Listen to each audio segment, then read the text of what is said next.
El Templo de Osler les da la bienvenida. El día de hoy vamos a hablar de un tema que genera una gran preocupación porque cada vez, aunque tenemos mayores opciones diagnósticas y terapéuticas, vemos que diferentes tipos de cáncer, entre ellos el cáncer de mama, se le hace diagnóstico tardío y por tal razón la mortalidad de tiene una implicación importante en los pacientes. Hoy tenemos un invitado especial, pero nuevamente me encuentro con el doctor Isaac Guzmán y el doctor Alberto González. ¿Cómo están, profe? ¿Cómo les ha ido? Hola Raudy, ¿cómo te va? Hola Alberto, hola nuestro invitado. Ya Alberto nos va a contar con quién contamos el día de hoy. Sí, hombre, muy contento, como lo digo siempre, cumpliendo la cita semanal, acá con un tema muy interesante y de la mano de un experto. Hoy contamos, evidentemente, pues con un experto en el tema que acaba de mencionar Raudy, el doctor Kelman Ojeda Rodríguez, barranquillero, dicho sea de paso, hincha del Junior. Así es. Médico, especialista en medicina interna de la Universidad de Cartagena, especialista en oncología clínica del Instituto Nacional de Cancerología, en convenio, por supuesto, con la Universidad del Bosque, biología molecular, tiene estudios en biología molecular aplicada al cáncer de la Universidad de Liege, Bélgica, corríjame si así se menciona, profesor de la Pontificia Universidad Javeriana, miembro de la Asociación Colombiana de Hematología y Oncología, miembro de ESMO, esa es la Sociedad Europea de Oncología Médica, trabajos actuales, miembro institucional del Grupo de Oncología de la Clínica del Country, es miembro institucional del Centro Javeriano de Oncología, Hospital Universitario San Ignacio, y Centro de Investigación de la Clínica del Country y del Hospital San Ignacio, investigador principal en diferentes ensayos clínicos. Doctor Kelman Ojeda, bienvenido al Templo de Osler. Bueno, muchas gracias a todos por la invitación y gracias por la introducción, Alberto, en especial por el tema de hincha del Junior, sufrido hincha del Junior. Sí. Estamos próximos a jugar, doctor Kelman, con el Deporte Tolima. ¿Cuál es su pronóstico? ¿Cuál es su pronóstico para ese partido? Claramente vamos a ganar 2-1. Y a la final juegan en Barranquilla, ¿cierto? Sí, en Barranquilla, así es. Bueno, sí, profe Kelman, yo para entrar una vez en el tema, a mí me gustaría que usted nos ponga el contexto de cuál es la situación actual del cáncer de mama en Colombia y en el mundo, profe. ¿En qué estamos? ¿Vamos bien? ¿Vamos mal? Cáncer de mama es un problema de salud, no solo en Colombia, sino a nivel mundial. Entonces, los datos, principalmente nosotros lo tomamos de la OMS, de Globocan. El último dato que tenemos de 2020 nos habla de 2.3 millones de casos nuevos a nivel mundo. Y si nos aterrizamos a lo que sucede en Colombia, estamos hablando de cerca de 16,000 nuevos casos. Con esto, una mortalidad que está cercana a 4,500. Esto habla de diagnósticos en enfermedad avanzada, pero sin lugar a dudas, esta es una de las patologías que más intervención hay, no solo en diagnóstico, sino en tratamiento. Entonces, esas supervivencias cortas que nosotros solíamos ver años atrás, cada vez se van prolongando con las diferentes intervenciones que tenemos. Okay. Pues siempre hemos intentado acá abordar desde lo más ancho hasta lo más pequeño, es decir, desde lo menos complejo para poder terminar finalmente con lo más complejo. Entonces, hay una pregunta que me asalta a mí y que le asalta incluso al personal no médico. En la era actual del cáncer de mama, esto pues es considerado un evento heterogéneo realmente, en el que coincide susceptibilidad genética y coinciden factores ambientales. Entendamos la susceptibilidad genética como algo que no se puede modificar, pues porque eso viene con nosotros, pero ¿qué factores ambientales, doctor Kelman, son considerados incontrovertibles en este momento en el cáncer de mama? ¿Sí existe ese concepto? Me gusta la palabra incontrovertible, eso en medicina casi no aplica. Pues bueno, pues, en cáncer de mama en estadísticamente general, contundentes. Lo podemos hablar tal cual, y voy a aprovechar la pregunta para hablar de lo que no podemos modificar. Entonces, no podemos modificar la herencia, no podemos modificar la susceptibilidad, y dentro de eso hay varios genes que están relacionados, dentro de ellos el principal, BRCA1 y BRCA2. Eso no lo podemos modificar. Hay un subtipo de cáncer de mama, que ahorita lo vamos a ampliar, que se llaman luminales. Los subtipos de cáncer luminales son los que expresan receptores hormonales de estrógeno y progestágenos. Entonces, dentro de ese grupo hay un factor de riesgo claramente relacionado, que es la exposición prolongada a temas de estrógeno. Entonces, por ahí empezamos a ver las que han tenido una menarquia temprana, las mujeres que han tenido, no han tenido embarazos, los que no han lactado, aquellos que han tenido una menopausia tardía, por ahí tienen una mayor exposición por el tema de exposición estrogénica. Por ahí también se ha relacionado con el uso de terapia de reemplazo hormonal, y ojalá se les olvide todo lo que les acabo de decir, que no se les puede olvidar la obesidad. Entonces, la obesidad, que es un problema de salud pública y está relacionado con cualquier cantidad de enfermedades, muchas de las que nos atañen a nosotros en el ámbito de la medicina interna, pues tienen una relación importante en cáncer. Y no solo en cáncer de mama, y aquí aprovecho y hablo de la cuña de cáncer de colon, hablamos también de cáncer, adenocarcinoma esofágico, por ahí, del esófago de Barrett, del cáncer gástrico. Entonces, obesidad claramente es un factor que podemos impactar y que puede estar relacionado a la pregunta incontrovertible y que podemos impactar claramente en la reducción del cáncer. Ok. Profe, una duda que frecuentemente tenemos en consulta y lo vemos en endocrinología, ¿no? Aquellas pacientes que están en edad fértil, que se les diagnostica cáncer de mama, ¿quiénes tendrían contraindicación para uso de anticonceptivos hormonales? Entendido lo que usted acaba de mencionar de la relación de la exposición de estrógenos como posible factor causal, tal vez, de cáncer de mama. ¿Quiénes no deberían recibir estrógenos? Es un tema también interesante que está relacionado con la exposición que hay a los estrógenos. Hoy por hoy, la mayoría de contraceptivos que hay tienen bajas dosis. Entonces, la relación de hoy de la exposición de contraceptivos orales realmente es muy baja y está muy relacionado también con el tiempo de exposición. Es decir, el DRR aumenta cuando hay un tiempo de exposición por encima de los 10 años. Entonces, a la pregunta de quién de repente no sería una buena alternativa, utilizar como un método anticonceptivo terapias orales, las que ya han tenido un antecedente, un cáncer de mama, el cual fue luminal, o aquellos que tienen un factor de riesgo hereditario. La mamá tuvo un cáncer de mama temprano, por debajo de los 40 años, o hay ya una documentación de un cáncer hereditario como una mutación de BRCA. De repente aquí no es una buena idea. Pero en población general, eso es un tema controversial. Y la exposición de contraceptivos orales, realmente la proporción de estrógenos es bajo, y satanizarlos y decirle esto está relacionado directamente con cáncer de mama, tal vez no. Hay algo que genera mucha controversia. Nosotros vemos incluso que el cáncer de mama desde el punto de vista mediático ha ganado tanta popularidad que se habla del mes rosa, las instituciones cambian su logo del color que tengan, un color rosa, promueven muchas personas el autoexamen de mama y demás. A mí me gustaría que ustedes nos dieran las pautas de acuerdo a la edad para hacer tamizaje para el cáncer de mama. ¿A qué edad hacemos autoexamen de seno? ¿A qué edad mamografía? ¿En qué ecografía? ¿O cómo estamos? ¿Cómo hacemos ese enfoque? A mí me parece una excelente pregunta y la cuña a mí me gusta también. Entonces, cuando hablan de octubre, por ahí todo es rosa, hasta los valores de fútbol se convierten en rosa, 19 de octubre, y el resto del año de repente se olvida este tema. Entonces, ¿qué es clave en esto? Como bien lo mencionamos, o entre líneas lo mencionamos, si nosotros detectamos a tiempo hay más probabilidad de curación y hay más probabilidades de que las intervenciones que hagamos sean con intención curativa. Entonces, el principio básico de una tamización no es que el paciente ya se tocó una masa.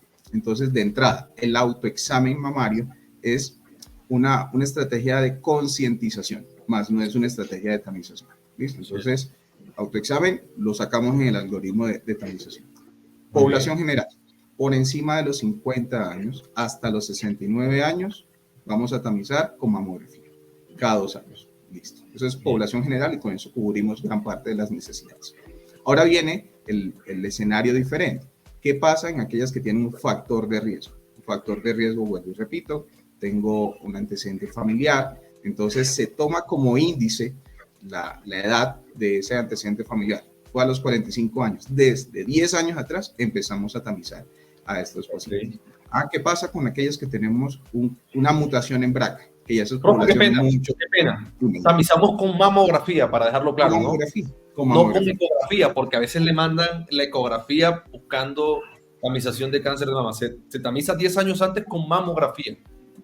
No, y esa es una buena pregunta, porque es 10 años antes, pero depende de la edad. Entonces, si tú te vas a encontrar 45 años, entonces empiezas a tamizar a los 35, ahí la mamografía, sobre todo por la densidad de las mamas, no va a servir como una buena estrategia. Entonces ahí se utiliza ecografía o utilizas ambos métodos, ¿vale? Entonces está muy relacionado con la edad, ¿vale?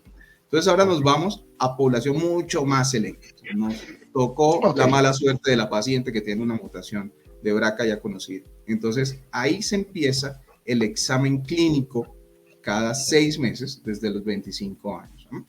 Y hay una franja que vamos a utilizar que es de 25 a 29, o sea, un lapso de unos 5 años, donde precisamente por la densidad de mamas, lo recomendado en este escenario es que utilicemos resonancia de mama. A partir de los 30, entonces ya aquí se sale de población general y empezamos a hacerlo cada año. Entonces, vuelvo y repito, población de riesgo, empezamos el examen clínico desde los 25 años, estrategia resonancia 25 a 29, a partir de los 30 comenzamos tamización, no cada 2 años, sino cada año en población de riesgo. Ok, en población.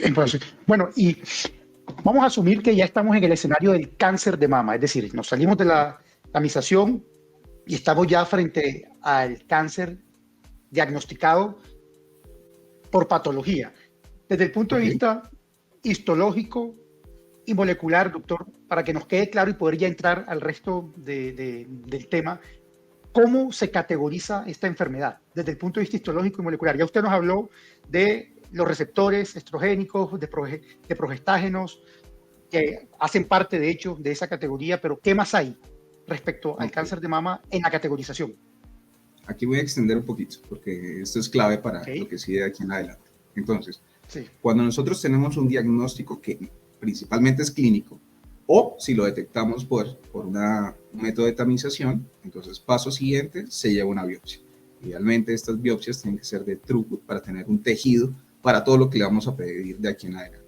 Entonces, primer punto, saber el subtipo histológico. El primer subtipo histológico es lo que ustedes van a ver reportado como NOS, N-O-S, o ductal o canalicular, es la misma cosa. Entonces, esto se origina precisamente de los ductos mamarios, entonces de ahí viene el nombre. Esto representa casi el 75% de los casos. Hay una población luego que sigue, que es el lobulillar, y ojo con ese nombre que les acabo de decir. Entonces, el lobulillar es una proporción más chica, estamos hablando de un 15%. ¿Por qué les digo ojo con el lobulillar? Este tiene dos connotaciones claves. Uno, tiene un riesgo importante de tener un cáncer de mama bilateral. Entonces, en esta población no nos tenemos que quedar cortos solo con la mamografía, sino que también valdría la pena explorar, por ejemplo, con resonancia de mama. Y segundo, se relaciona con cáncer gástrico heredofamiliar difuso. Entonces, ahí les dejo esos dos datitos cuando vean lobulillar. ¿Va? Lobulillar. Exacto. Y de ahí en adelante hay otros tipos que son menos infrecuentes y los cuales pues saltan el objetivo pues, de lo que estamos hablando. Entonces, subtipo histológico. Después viene grados histológicos. El grado histológico se lo van a reportar como 1, 2, 3. En palabras sencillas, esto es qué tanto se parece a la célula que se origina. Entonces, si se parece mucho, es un grado 1. Si más o menos no se parece, un grado 2. Si ya no se parece, es un grado 3. Estos son los más agresivos. Entonces, grado histológico. El siguiente punto que nosotros evaluamos, y ahí siempre empezamos a ponerle nombre y apellido al cáncer de mama, es los receptores. Entonces, hay básicamente 3 receptores y un marcador que se llama Ki67. De ahí la importancia de que nosotros podamos confiar en nuestro patólogo, porque de allí en adelante vienen todas las intervenciones. Receptores hormonales. Para algunos autores, ¿qué es positivo? Cualquier porcentaje positivo. Es decir, 1% es positivo, 5%, 20% es positivo. Para otros autores, por encima del 10%. Entonces, esto aplica para receptor de estrógeno y progestágeno. Saltamos al HER2. HER2, todo esto es por inmunistoquímica. HER2, entonces... Quiero hacer un paréntesis ahí, sí, doctor. Sí. Me parece importantísimo eso que usted está diciendo, porque entiendo que, como se dirá a continuación, la terapia depende de que se acepte o no que pertenece a un grupo o no. Es decir, si es hormonal, porque expresa receptores de estrógenos y progesterona, se beneficiaría entonces de la terapia, de la hormonoterapia. Pero si no lo es, pues no se beneficiaría de la hormonoterapia. Entonces, como que para unos autores sí, para otros autores no, ¿dónde queda el cáncer en ese? El punto de corte Exacto. de cuándo se considera positivo. Entonces, para fines prácticos, cualquier porcentaje es positivo. Lo que sí vemos en la práctica es que entre más positivo sea, pues es más probable que pues sirva el tratamiento hormonal, ¿vale? Entonces, por eso, para algunos el punto de corte es por encima del 10%. Pero el mensaje claro es cualquier porcentaje superior al 0% lo consideramos positivo para estrógeno y progestágeno, siendo el más importante para la clasificación el de estrógeno. Entonces, ahí tenemos los dos marcadores hormonales. Volvemos al HER2, y este es clave, porque aquí también ha cambiado mucha cosa en los últimos años. Entonces, HER2, esto es por inmunistoquímica. Nos los van a reportar en cruces. Entonces, ¿qué es un HER2 positivo? 3 cruces. ¿Listo? 3 cruces positivo. ¿Qué es un HER2 negativo? 0 cruz. ¿Listo? Entonces ya ahí tenemos los dos extremos. Entonces ahora vamos a el 2 cruces. 2 cruces es indeterminado. No sé si es positivo o es negativo. ¿Qué hay que hacer? Una prueba que se llama FISH. Entonces cuando se le hace el FISH, me amplifican el gen y ahí me la desempata. Entonces me dice, ¿sale amplificado o sale no amplificado? Entonces si sale amplificado, es positivo. Si sale no amplificado, es negativo. Entonces ahora viene una zona gris, que es el 1 cruz y el 2 cruces FISH no amplificado. Hasta hace muy poco, para nosotros eso era como lo mismo que un HER2 negativo. Hoy sabemos que ese subgrupo le llamamos HER2 bajo o HER2 low. ¿Por qué? Porque hay tratamiento dirigido para ese subtipo de pacientes. Wow. Entonces, les hemos hablado de estrógeno, progestágeno, HER2 y nos falta un cuarto elemento, que es el Ki-67. El Ki-67 es un elemento que nos permite ver qué tanto crece la célula. Entonces, entre más alto sea, más agresivo es. Aquí hay puntos de corte que también varían y han variado durante el tiempo. Ahorita, pues, hay una zona gris que es del 20 al 30, por debajo del 20 crece bajito, por encima del 30 crece muy rápido.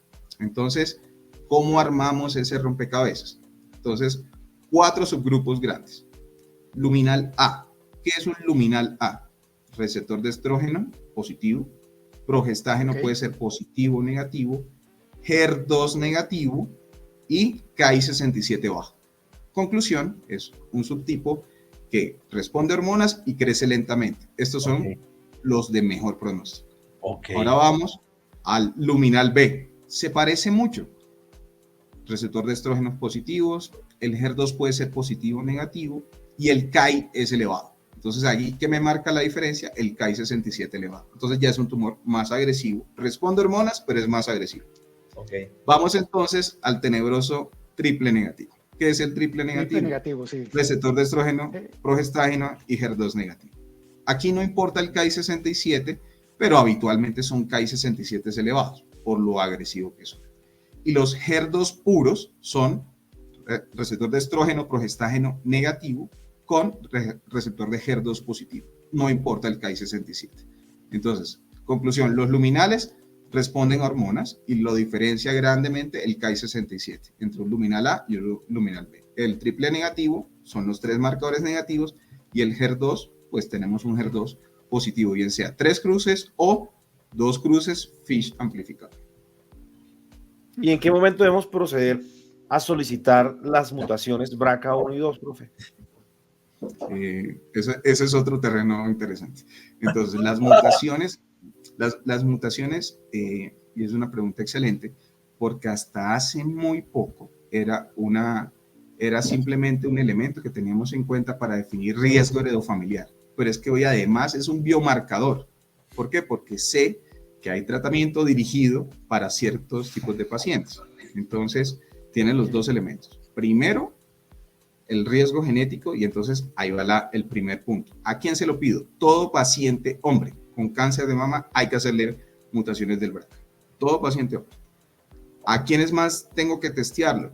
A todas aquellas mujeres por debajo de los 50 años que han tenido esa paciente 2 o más tumores primarios. Si hay antecedente en la familia de cáncer de mama, pero también cáncer de próstata, de páncreas, Ojo, hay que estar pendientes porque todo esto puede estar relacionado. Entonces, en estos casos debe ir a valoración genética. Y aquí hay otro dato que a mí también me parece interesante. Ahorita nosotros estamos muy sensibilizados al tema de la genética. 10, 20 años atrás no lo era así. Entonces, muchas pacientes hoy nos pueden llegar a la consulta y nunca fueron testeadas o no fueron testeadas adecuadamente.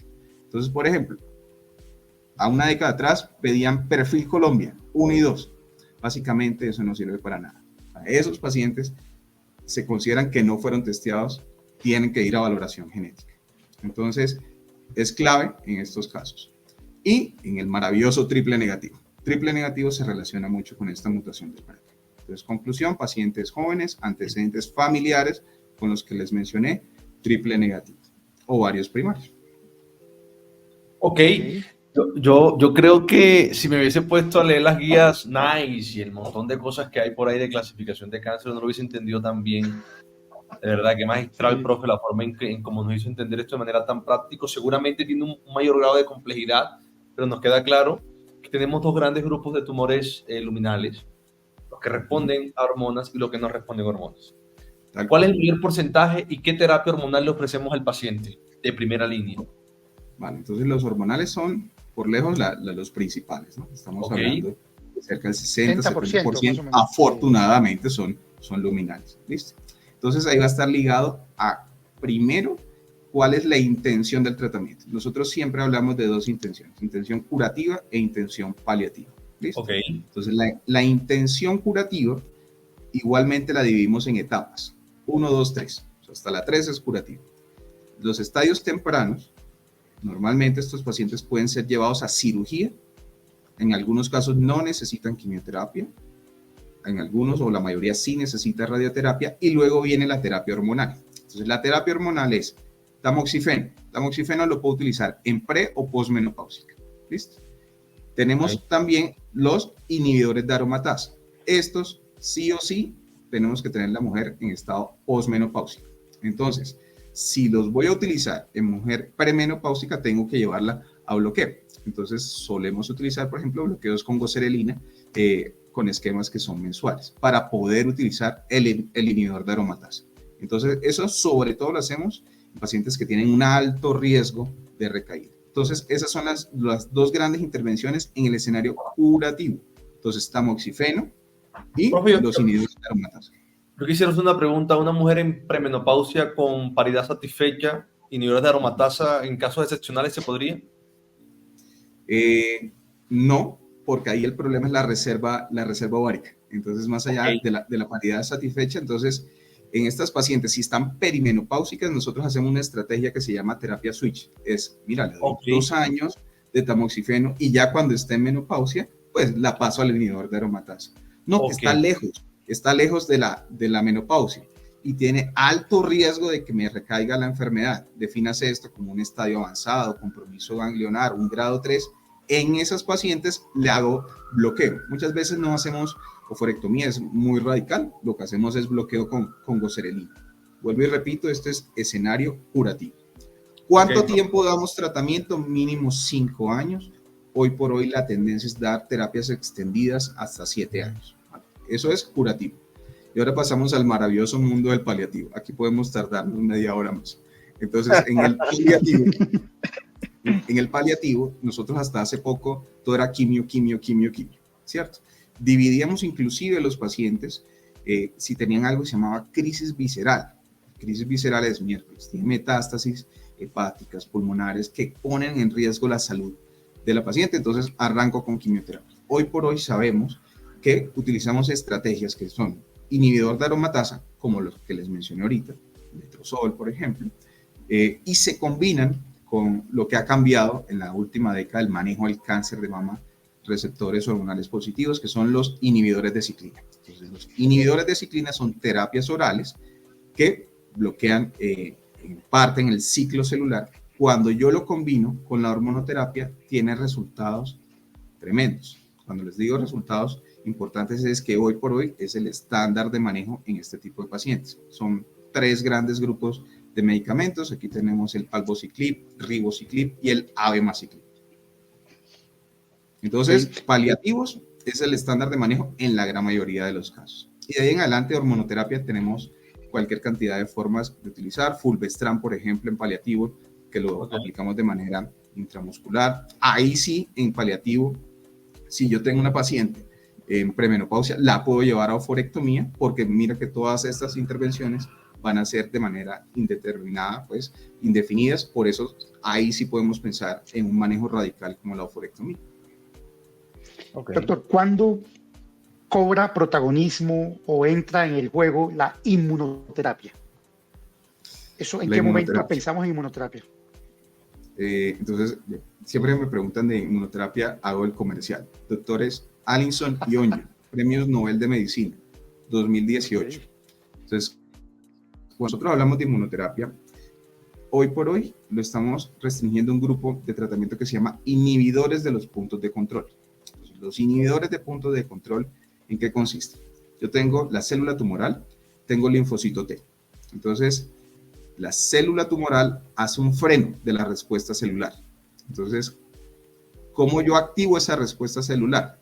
Puedo bloquear un receptor que se llama el PD1 o puedo bloquear el ligando que se llama el PDL1. Ese es el principio básico de la inmunoterapia o inhibidores de punto de control. Entonces, si yo bloqueo cualquiera de esos dos puntos, y esto es hablando solo de cáncer de mama, activo la respuesta celular para que el linfocito T sea el que ataque el cáncer. Entonces, entendiendo el preámbulo, entonces ahora sí les hablo de la inmunoterapia. Entonces, existen terapias que son dirigidas anti-PDL1 como el atezolizumab y hay terapias que van dirigidas contra el receptor anti-PD1 como es el pembrolizumab, ¿vale? Okay. Entonces, antes les había mencionado que hay diferentes desarrollos. Les hablé rápidamente de hormonoterapia, no les hablé de HER2, pero hay terapia dirigida contra el HER2, pero la cenicienta nuestra, la piedra en el zapato se llama el triple negativo. Entonces, en ese escenario es donde empezaron a desarrollar el tratamiento de inmunoterapia, porque en los demás habían diferentes estrategias que habían demostrado que había funcionado. Entonces, triple negativo. Como toda investigación en cáncer, siempre suele iniciarse en etapas avanzadas. Entonces, empezó a utilizarse en etapas avanzadas del triple negativo. El primer estudio que tenemos es un anti-PDL1 que se llama atezolizumab, que lo mezclamos con quimio. Eso que demostró que los pacientes lograban retrasar la enfermedad y en población seleccionada podía inclusive impactar en que vivieran más, en supervivencia global. Luego salió otro estudio con esa misma molécula que no les fue tan bien. Entonces, ese medicamento quedó cojeando. Lo que sí salió positivo fue otro medicamento que se llama pembrolizumab en combinación con quimioterapia. Este es el estándar de manejo hoy en primera línea de manejo. Entonces, como les decía, se dieron cuenta que funcionó en metastásico. Entonces, ¿por qué ahora no lo hacemos en curativo? Entonces, utilizaron quimioterapia junto con este medicamento que se llama pembrolizumab y se dieron cuenta que los tumores lograban reducir más, inclusive desaparecer. Es decir, lograba algo que se llama PCR, respuesta patológica completa, en más del 60% de los casos cuando combinaba inmunoterapia con quimio. Esto es buenísimo, sí, porque esto reduce la posibilidad que el cáncer vuelva a aparecer. Entonces, sirve en triple negativos para redondear la respuesta, tanto en escenario metastásico, en especial los que tienen un biomarcador que se llama PDL1 positivo, y sirve indistintamente del PDL1 en la intención curativa. En el primer escenario metastásico lo tenemos aprobado en Colombia. En el escenario curativo no lo tenemos aprobado en Colombia. Ok, yo quería hacerle una pregunta porque me llama mucho la atención eso que dijo usted ahorita del bloqueo hormonal con inhibidores de aromatasa, 5 años, que se prefiere terapia extendida 7 años. Pero mire que en particular hoy vi una paciente, pues claramente nosotros en el servicio de endocrinología recibimos pacientes con osteoporosis posmenopáusicas, no sé si exacerbadas o multifactoriales debido a este tipo de medicamentos. Hoy vi una paciente que tenía 10 años con el fármaco, pero he visto pacientes con más tiempo, 15, no sé si el doctor Guzmán también ha tenido estos casos, 20 años con inhibidores de aromatasa. No, yo he visto, y de hecho era lo que yo le iba a preguntar, he visto que anteriormente llegaban hasta 5 años y ya lo suspendían, pero hace un tiempo para acá los pacientes me han dicho, doctor, me están extendiendo la terapia a 8 años, es lo que he notado. Les voy a hablar del 3 y el 4%. ¿Cómo? Con 10 años, hoy una paciente que con osteoporosis la estamos manejando con denosumab, venía con una densitometría, con una osteoporosis de riesgo alto, un test score en columna de menos 3.0, y le habían iniciado denosumab por unas razones bien puntuales en la paciente, pero tenía 10 años, 10 años. Yo quería preguntarle en qué caso particular es eso, profe. No son todos, pero sí hay pacientes. Les voy a hablar del 3 al 4% de nosotros, o sea, es pura fe de oncólogo. Entonces, cuando uno empieza a extender terapias, se dan cuenta que vas reduciendo el riesgo de recaída en un 3 o un 4%. Entonces, ahí es cuando tú estás viendo que esas terapias extendidas, ya hoy por hoy, ese 5 casi lo hacemos en estadios muy, muy, muy tempranos, ya en estadios 2 y demás, tendemos a llevarlo a 7. Por ahí hay estudios que comparan 7 versus 10 y nos dicen, mira, es como que casi lo mismo, le estás ganando 1 o 2%, pero te aumentas el riesgo de complicaciones, como por ejemplo la osteoporosis. Entonces, la terapia extendida está relacionada básicamente con el riesgo de recaída, es decir, el estadio, que sea un estadio avanzado, ¿no? Por encima de 10 años, nada, ahí sí nada. En el escenario curativo, por encima de 10 años no está indicado. En el escenario paliativo, ahí sí el tratamiento es indefinido. Y aprovecho tu comentario porque una de las complicaciones del inhibidor de aromatasa precisamente es esto, la osteoporosis. Entonces, nosotros no esperamos que el paciente llegue a osteoporosis para hacer intervención. Cuando está en osteopenia, ¿vale? Con un test score de menos 1.5 es como aplicar el FRAX. Entonces, de menos 1.5, ahí empezamos a utilizar de manera profiláctica tratamiento con antirresortivos. Entonces, ahí los esquemas, pues principalmente los estudios los diseñaron con bifosfonatos cada 6 meses. Entonces, en un test score por debajo de menos 1.5, ahí empiezo a utilizar de una suplencia de calcio y el bisfosfonato. Así es. Profe, en su experiencia, ¿qué porcentaje de pacientes cuando llegan a usted o a su servicio ya tienen metástasis o tienen enfermedad a distancia? Entonces depende. ¿Cómo cambiaría eso el pronóstico de la enfermedad? Entonces eso depende de dónde estoy haciendo el ejercicio. Entonces yo me he navegado en diferentes escenarios, entonces eso va a estar muy relacionado con el tipo de pacientes que ves. Entonces, por ejemplo, en mi práctica privada, la gran mayoría son pacientes en escenario curativo. Entonces ahí me atrevería a decir que el escenario metastásico habla de un 10-20%. Pero esa no es la realidad país. La realidad país es que realmente nos llegan con enfermedad avanzada, es decir, unos estadios 3, enfermedades con enfermedad bulky que requieren tratamiento o enfermedad metastásica. Entonces, si por ejemplo yo me voy a un tipo de población de régimen subsidiado, por ejemplo, una población del Instituto Nacional de Cancerología, que fue donde yo me formé, aquí la población de enfermedad metastásica fácilmente te puede aumentar a un 40 o un 60%. Entonces va a estar muy relacionado con la población o el nicho que estés manejando. ¿Y usted cree que eso responde a un diagnóstico no precoz de la enfermedad o falta de cultura? ¿Sí? Claramente. Y hay de todo. Entonces, por ejemplo, en nuestro país hay falta de información, tenemos mucha información que nos perdemos. Se ha implementado algo que se llama la cuenta de alto costo. Entonces, ahí la gran mayoría de IPS están obligados a reportar esta información y con esa información, por ejemplo, sabemos que la gran mayoría de casos se encuentran en una enfermedad localmente avanzada, ¿vale?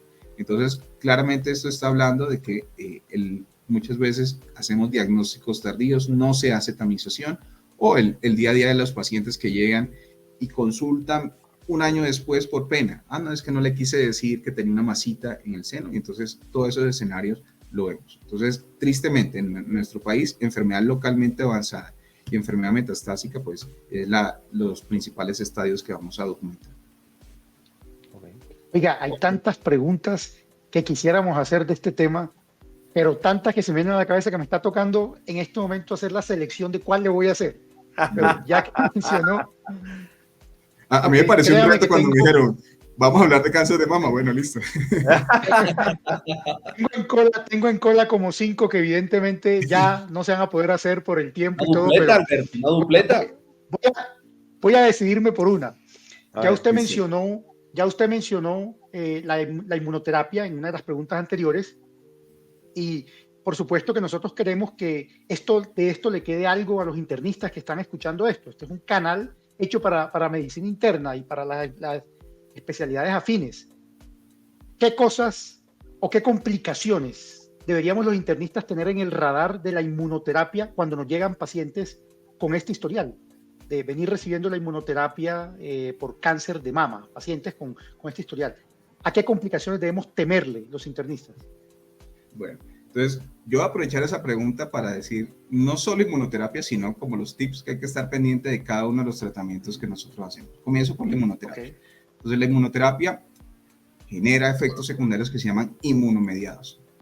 Principales, endocrinopatías. Lo más frecuente, hipohipertiroidismo, pueden producir insuficiencia suprarrenal, pueden producir hipofisitis, dentro de los efectos secundarios comunes, colitis. Entonces llega urgencias, no, pues manejémoslo con líquidos, manejémoslo con loperamida, estos se manejan con esteroides y suspende el tratamiento.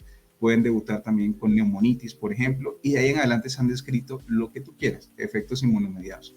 Okay. Encefalitis, miocarditis y demás, pero lo más frecuente que hay que estar pendiente, electrolitos, la función tiroidea y que no se nos escape que una diarrea no vaya a ser inmunomediada porque puede terminar en un evento pues, catastrófico. De ahí en adelante también hepatitis, falla renal se han relacionado con esto. Entonces inmunoterapia es lo que yo he denominado lo que nos volvió a estudiar nuevamente medicina interna a los oncólogos, porque básicamente puede afectar cualquier sistema, ¿vale? Entonces, inmunoterapia.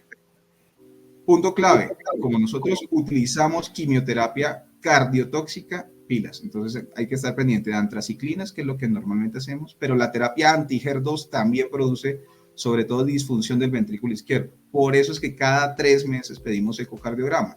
Esto es trastuzumab, pertuzumab, trastuzumab, entancina. Por eso es que pedimos. Ahorita les mencionaba inhibidores de ciclina. Uno dice, no, pues terapia oral, eso no da mucho síntoma.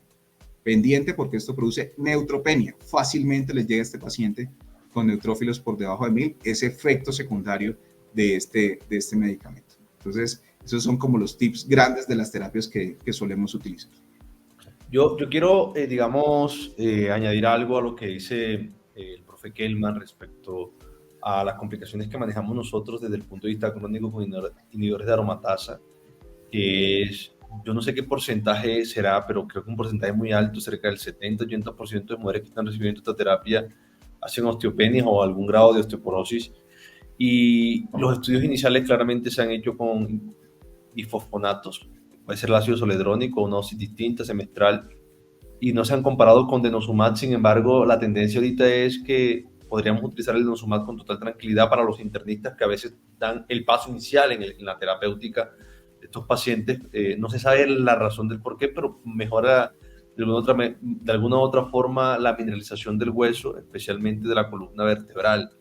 Entonces también tener esto bien presente, porque en algunos casos pues no a todos iniciarle ácido zoledrónico y demás, sino que hay algunos pacientes que podrían, digamos, beneficiarse con el denosumab. Profe Kelman. Inclusive los que tienen osteoporosis, pues lo manejamos con bifosfonatos anuales, no hay necesidad de estar haciéndolos con esquemas semestrales. Ok. Profe, yo quisiera, ya casi también para ir terminando mi intervención en este sentido, ¿qué porcentaje de pacientes que ingresan a terapia, independientemente del estadio, alcanzan la curación? Depende del estadio y del perfil biológico. Entonces, si tú me dices un estadio 1 con un perfil biológico como luminal, te estoy hablando de un 95% a 5 años, que es cuando nosotros lo estamos hablando. Te lo pongo en el otro extremo. Entonces, si yo tengo un paciente que me debutó con enfermedad metastásica triple negativo, es el peor escenario. Te lo pongo en un punto intermedio, un estadio 4, HER2 positivo. Con las terapias que tenemos hoy, tienen medianas de supervivencia que superan los 56 meses con enfermedad metastásica. Entonces, todo esto no es 1 más 1 es 2, son demasiadas variables. Es el estadio, es el estado funcional de la paciente y es importante claramente el perfil biológico. Ok. Profe, yo le tengo 2 preguntas muy rápidas, una rápida y otra no tanto. Me voy a volver un poquito para el diagnóstico. Las mujeres que tengan prótesis mamaria, ¿cómo hacemos el diagnóstico? Algo así muy concreto. Entonces, mamografía, ahí no nos ayuda mucho. La ecografía, sobre todo si están en etapa premenopáusica, y si de repente por la densidad mamaria y demás, y tenemos sospecha de que pudiese haber por la palpación y demás, la resonancia es lo que nos ayuda. Pero la ecografía, sobre todo en mujeres jóvenes, es lo que nos va a ayudar. Hay un libro, profe, que se llama... ¿Esa fue la difícil o la rápida? Esa era rápida. La difícil no es difícil en realidad. Es que hay un libro que se llama Desmorir, Sí, sí. escrito por una mujer que, digamos que narra su experiencia al ser diagnosticada de cáncer de mama, y más o menos dice que de alguna manera no era tratada de una forma muy humana y se sentía como un objeto de estudio cuando pasaba por los diferentes escenarios clínicos. ¿Qué le recomendaría usted a los clínicos para humanizar más el tratamiento de nuestras pacientes, para hablar de las mujeres con cáncer de mama? Ni siquiera es del cáncer de mama, esto es en general. O sea, En general. ya de por sí el cáncer es una enfermedad que genera un golpe emocional importante, y si nos centramos en el cáncer de seno es un cambio importante, muchas en edad reproductiva, en edad productiva, y que probablemente por las intervenciones van a requerir una intervención como una mastectomía y una cuadrantectomía. Son pacientes que requieren mucho el diálogo. Nosotros muchas veces por el afán, sobre todo en un ambiente hospitalario, resolvemos en 2 segundos. Entonces, lo primero, la comunicación, y dentro de estos les recomiendo, muy seguramente ustedes lo han leído, pero cómo dar malas noticias es clave en este proceso de comunicación, y muchas veces en ese proceso de cómo dar las malas noticias, un elemento clave es qué tanto sabe la paciente, qué tanto está esperando, es decir, las expectativas del tratamiento, y sobre todo explicarle que estos son dinámicas. Muchas veces un paciente puede empezar con un tratamiento curativo, miércoles se hizo enfermedad metastásica, cambia el escenario. Entonces va a estar muy relacionado en el momento de la enfermedad, pero lo que sí es claro es la comunicación efectiva con nuestros pacientes, y obviamente desde el lado más humano posible. Oiga, yo quiero finalizar con la siguiente dupleta, como decimos aquí. Vienen con Porque yo también tengo derecho. ¿Cómo Yo también tengo interlista eso? derecho a hacer. Vale. Una dupleta, ahí va. Bueno, ¿cuándo la cirugía y cuándo la radioterapia? Vale, excelente. Entonces, escenario curativo. En eso se lo resumo. Entonces, la cirugía, tenemos 2 cirugías, que es cirugía conservadora y cirugía radical. Entonces, cirugía conservadora, que es cuadrantectomía en estadios tempranos, que son subtipos favorables, es decir, luminal. Esto es, un estadio 1 puede ir a cirugía de entrada, y ciertos estadios 2 que tengan algo que se llama buena relación seno-tumor. Es decir, que si le hacen la cuadrantectomía tenga efectos estéticos que no sean desfavorables para la paciente. Entonces, esas pueden ir de entrada a cirugía. ¿Listo? Muchos pacientes no cumplen ese criterio. ¿Por qué? Porque son o HER2 positivo, porque son triple negativos o son estadios avanzados. En esos casos hacemos algo que se llama neoadyuvancia. Neoadyuvancia es quimioterapia para reducir el tumor. Y luego que acabe la neoadyuvancia, debió ser marcada con un clip para saber dónde estaba el tumor, y luego son llevadas a cirugía conservadora, es decir, cuadrantectomía. Esa es la tendencia en la mayoría de los casos, es decir, hacer cirugía conservadora. ¿En cuáles no? En los que se sale después de ese parámetro. Es decir, no logré reducir el tumor de manera adecuada, esos van a una cirugía radical, que es una mastectomía. Ese es primario. Ahora vamos a la axila. La axila puede hacerse algo que se llama ganglio centinela, es decir, no necesito vaciar toda la cadena ganglionar, sino los primeros ganglios, y si cumplen ciertos criterios, con eso es suficiente. Pero si cumplen criterios de agresividad, sí van a vaciamiento. En eso se resume la cirugía conservadora y radical. ¿A quiénes le doy radioterapia? Escenario curativo, a todas las que fueron llevadas a cuadrantectomía. Es decir, a las que no le hicieron mastectomía radical, sí o sí van a radioterapia. Y a las que tenían compromiso ganglionar. Y en el escenario paliativo, la radioterapia pues me sirve cuando hay metástasis óseas, metástasis en sistema nervioso central principal. Ok, oiga, profe, bueno, yo creo que hemos quedado totalmente satisfechos con las preguntas. Mañana gana Junior, esperando que si no me va a dar un infarto a mí mañana. Yo soy hincha del Junior. Yo soy hincha del Junior después de haber sido hincha del Nacional, profesor. ¿Cómo le parece? ¿Viste la luz? Eso está muy bien.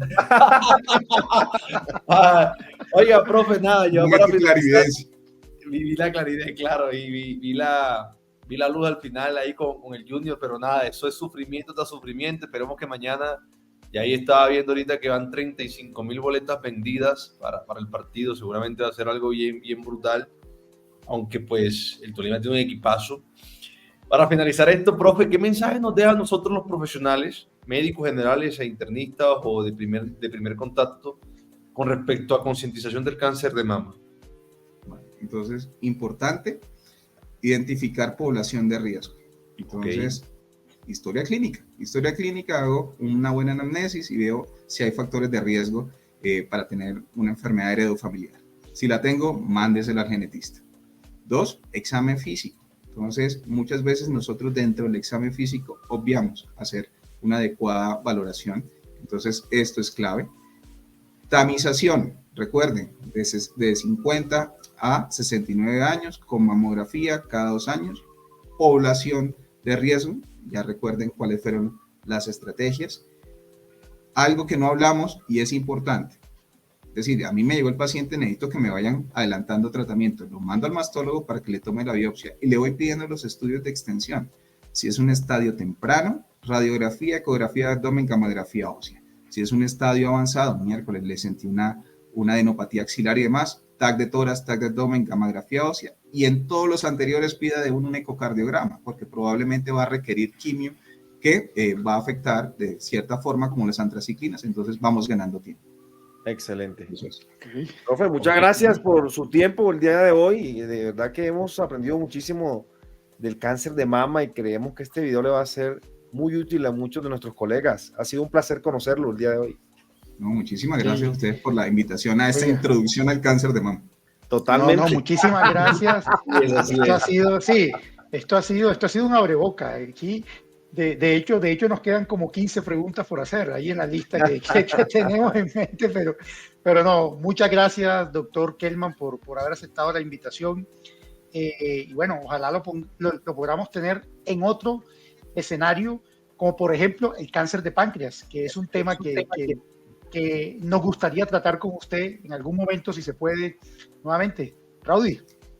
Por supuesto. Yo creo que ese tema, cuando tú lo hablaste, que estaba sobre la mesa, pensaba algo que me decían mis profes cuando yo era estudiante de medicina. Decían, si le diagnostican cáncer de páncreas, le quedan 3 meses de vida. Quizás la historia ha cambiado de manera rotunda, pero sería importante hablar de este tema de cáncer de páncreas, de vías biliares. No, en realidad le decían casi que a uno eso. Yo sé que el contexto es distinto, las terapias, digamos, y las estrategias diagnósticas precoces con endoscopia y demás han ayudado mucho a hacer diagnósticos, digamos, un poco más tempranos, pero está sobre la mesa para que lo podamos platicar en algún momento. Claro que sí. Estoy abierto cuando quieras invitarme. Y además es un tema que me apasiona tremendamente. Bueno, profe, gracias. Nos vemos en un próximo capítulo del Templo de Osler. Profe Isaac, profe Alberto, doctor Kelman o profe Kelman. Nos vemos en la próxima. Muchísimas gracias. Que estén muy bien. Chao. Que estén muy bien. Chao.